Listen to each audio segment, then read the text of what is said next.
Hey guys, welcome to 2021. Fun fact before we start, this is my dog Taika here, and my wife and I actually just got her literally a year ago. We got her on December 31st at 7 p.m. out in this farmland from, I think what we see it as a puppy mill.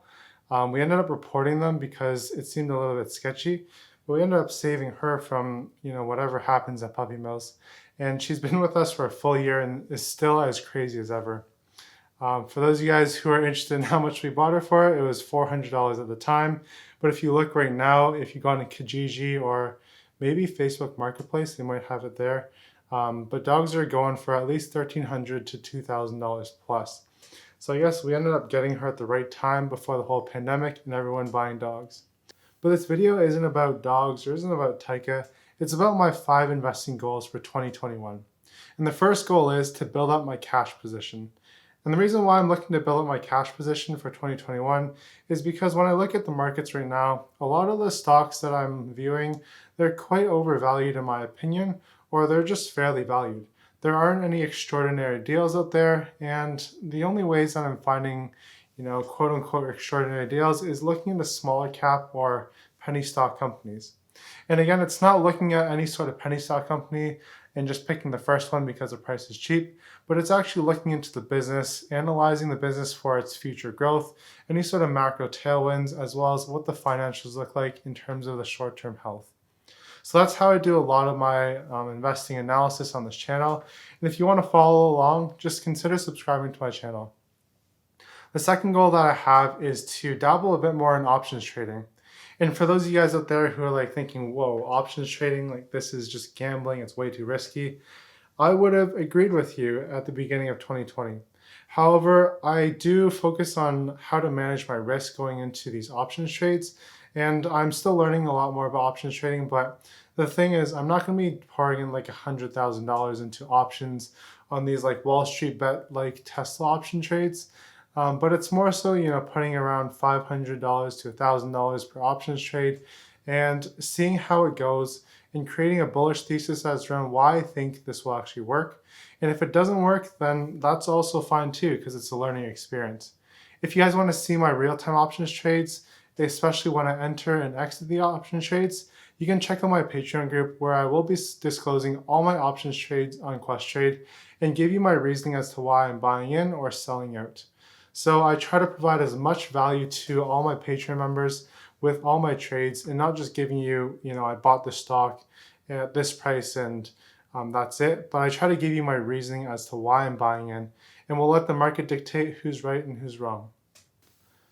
The third goal that I have for 2021 is to read 5 investment books. And this is a book that I just finished actually a couple days ago, which I would highly recommend to anyone looking to, pick up a book on investing, especially the last 6 chapters of this book. They're very valuable because they actually go over some of the greatest investors like Warren Buffett, Glenn Greenberg, Michael Price, and how they approach their investing theories or their investing strategies. And I think that it's great to learn from these guys, although their experience most of it was in like the previous decade. However, I think a lot of these principles do apply today. One of the principles in the book that I found very valuable is the reasoning for investing in small cap or penny stock companies. And the reason really is because a lot of the big fish out there, like institutional investors, they won't touch penny stocks just because the market cap is so small and they don't want to focus their attention on it. Let's say some fund manages like, $50 billion. And there's this penny stock out there that's trading for about $50 million in market cap with great tailwinds for it. And the business is growing like 200% year over year. That fund won't be looking at this company until it reaches at least $1 billion, if not $5 billion. And that's because the time that they have to spend into actually investigating into these companies is not worth their time. Each manager at that company is looking to invest at least $500 million in each investment, and those are the investments that are only worth their time because they're managing large sums of money. And for that reason, this is why I, as an individual investor, have started to dabble a bit more into small market cap stocks, but not just buying any sort of random stock out there that, the price just dropped dramatically or the price skyrocketed and hoping for a reversal or another shoot up. I actually look into the individual business itself to see if there's good macro trends for it So like good tailwinds where the economy is going to be favorable for those companies in the future. Look at their financial health as well as look at the management team to see if they are the right team to steer the ship in the right direction. So that's a lot of the stuff that I do when I'm looking at small cap stocks or micro cap stocks and determining if it's a good investment or not.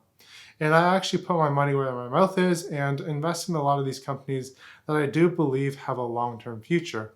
And I share with you guys those investment theories on this channel. So if you want to check out those, you can just go onto my channel page and see some of the videos that I put on these companies.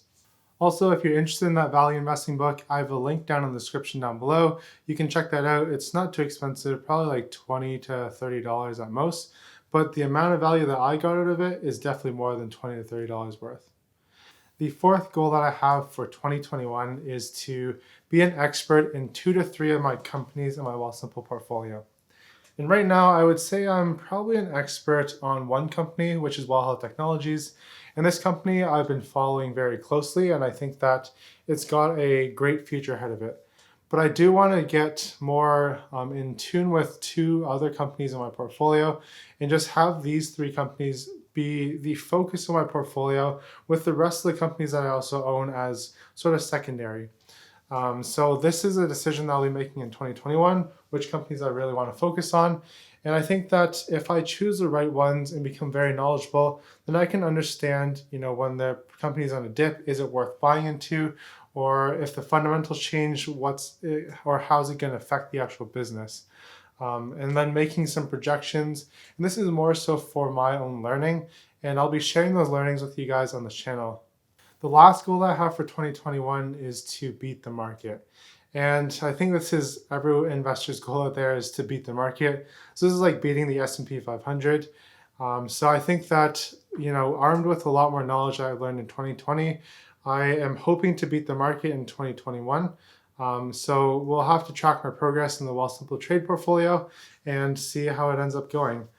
For Wealthsimple Trade, I will be weighing my portfolio against the TSX just because Wealthsimple Trade is all Canadian companies that I'm buying into.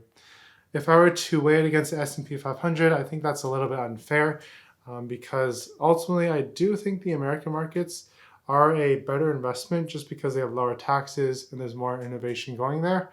But I think that I do value the Canadian economy, and I think that there are emerging tech companies that could make great investments going forwards. And for this reason, that's why I'm investing in Canadian companies. So those are my 5 goals for 2021. What are your goals for 2021 in terms of investment or just with personal finances? Subscribe and hit that notification bell if you're new here, and leave a thumbs up if this made you think about your money goals in 2021. That's all I have for you guys today. If you want to see my Wealthsimple trade portfolio and you're new here, check out this video right here. Otherwise, you can check out this other video on Well Health Technologies, which is the one stock that I'm very bullish on, and that should give you a good starting place to understand Well Health Technologies. If you're there, I'll see you there. If not, keep up the grind and have a great day.